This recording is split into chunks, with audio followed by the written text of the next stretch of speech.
Masechet Ktuvot, résumé du Daf He. La Gemara ramène ce qu'on a vu dans la Braïta. Il est interdit de faire pour la première fois les relations avec une vierge, aussi bien l'El Shabbat que Motzei Shabbat. Donc aussi bien vendredi soir que samedi soir. La Gemara demande pourquoi c'est interdit. Alors je comprends, vendredi soir c'est interdit parce qu'on est en plein Shabbat et que ces relations-là vont blesser, vont faire une blessure qui est interdite pendant Shabbat. Motzei Shabbat, quelle est la raison? La répond la Gemara. Première réponse dit la Gemara, c'est parce qu'il sera pris pendant Shabbat par ses calculs de son repas. La Gemara repousse cette réponse en disant mais c'est permis parce que ce sont des calculs de mitzvah. Répond la Gemara, non, il faut dire autre chose. Il risque de faire la shrita pendant Shabbat pour préparer son repas. Il risque de s'oublier puisqu'il a un grand repas Motzei Shabbat, il a des invités. Et donc c'est urgent, il risque de s'oublier de faire une shrita pendant Shabbat pour avoir plus de viande de poulet pendant Shabbat, donc c'est interdit. Le poulet, ça se fait facilement la shrita, il va prendre une poule, il va lui faire la shrita, et ça c'est interdit pendant, et donc on a interdit les premiers rapports Motzei Shabbat pour ne pas qu'il y ait de mariage à ce moment-là. La Gemara dit, on pourrait donner la même réponse, la même raison pour l'El Shabbat aussi. On ne fait pas de mariage le soir de Shabbat pour cette même raison aussi, pour ne pas en arriver à faire la shrita pendant Shabbat quand il y a des invités qui arrivent d'un coup. Bon, il n'y a pas de problème, je fais la shrita, on va griller le poulet. Et la Gemara dit cependant pour Kippour, qui tombe un lundi, on ne craint pas que pendant Shabbat il va préparer ce repas de la veille de Kippour, parce que d'abord, il a moins d'invités, il n'a pas officiellement d'invités comme pour un mariage, et puis aussi, il a le temps, c'est pas si urgent que quand ça se fait le soir, que quand la fête se fait le soir. La Gemara ensuite demande, quand est-ce que, on a dit donc la Betula elle se marie mercredi, la Almana elle se marie jeudi, mais quand est-ce que les rapports se font? Est-ce que les rapports se font mercredi même, pour la Betula, ou bien il faut attendre jusqu'à jeudi pour ne pas qu'il se calme entre les rapports s'il trouve qu'elle n'était pas vierge, jusqu'à ce que jeudi matin il trouve le Bedin. Et donc il ne faut pas avancer les rapports à mercredi. Répond la Gemara par une braïta qui dit, la Betula se marie mercredi, les rapports se font jeudi pour bénéficier de la bracha qui a été donnée à la création du monde le jeudi au poisson. Le poisson s'écrit pour vous, qu'il se multiplie. Et donc, ça serait conseillé de faire les rapports jeudi. De même, l'almana, elle va faire les rapports vendredi, malgré qu'elle se marie jeudi, pour bénéficier de la bracha qui a été donnée à l'homme, la bracha de se multiplier, qui a été donnée donc vendredi. Donc, tu vois que tout le problème, c'est une question de bracha. Mais sinon, on n'a pas vraiment d'interdiction.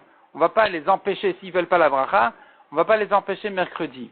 En disant, oui, mais il risque de se refroidir, se calmer jusqu'à jeudi matin quand arrive le Bedin, alors qu'il a trouvé qu'elle n'était pas Betula et que finalement il faudrait qu'il aille au Bedin pour bien se renseigner quand est-ce qu'elle a été touchée, si ça n'a pas été fait quand elle était déjà Mekoudéchet à lui, et donc elle est interdite de rester avec lui. On craint pas ça, il va pas se calmer, donc il peut faire les rapports même mercredi. Pour l'Almana, la Gemara donne une autre raison. Pour quelle raison donc la veuve, on garde les rapports pour vendredi et pas jeudi? De manière à ce que jeudi, ce soit le jour du mariage, et donc il sera avec elle. Vendredi, c'est le jour des rapports, il sera à nouveau avec elle. Et Shabbat, c'est un jour de repos, de toute façon, il sera avec elle. Comme ça, ils seront 3 jours, ils vont se réjouir 3 jours ensemble. Il va se réjouir avec elle pendant 3 jours, jeudi, vendredi et Shabbat. La Gemara dit que cependant, si c'est un homme qui ne travaille pas de toute façon, qui a eu un Yom Tov la veille de Shabbat, on n'aura pas la raison ici de faire les rapports vendredi selon la raison de se réjouir avec elle, plutôt il va nous rester que la raison de la bracha qui a été donnée vendredi à l'homme. La Gemara ramène une autre dracha, rien à voir avec celle-là. Simplement, c'est le même Chacham qui l'a dit. Il ramène des psukim comme quoi les mitzvot des tzadikim sont même plus grandes que la création du ciel et de la terre. Le ciel et la terre ont été créés par une main d'Hachem, alors que les tzadikim, c'est considéré ce qu'ils font comme si c'était créé par 2 mains. Comme si c'était fait par 2 mains, comme la Gemara ramène des psukim, des preuves des psukim. La Gemara dit encore, ramène un passou comme quoi,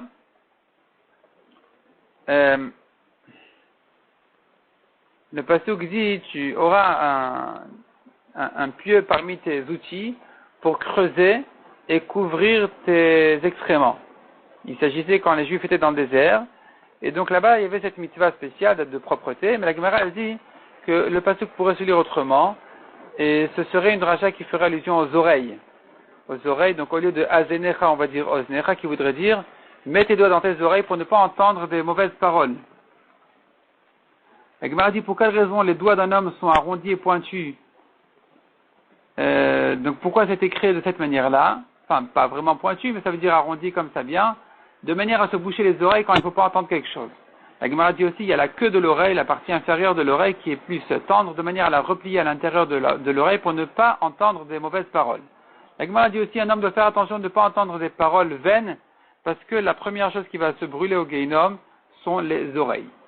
La Gemara ensuite pose une nouvelle question, qui est bien développée. Donc la question elle-même, elle a beaucoup d'aspects, de faces, de facettes. Est-ce que les rapports d'une Betula sont permis pendant Shabbat ou pas?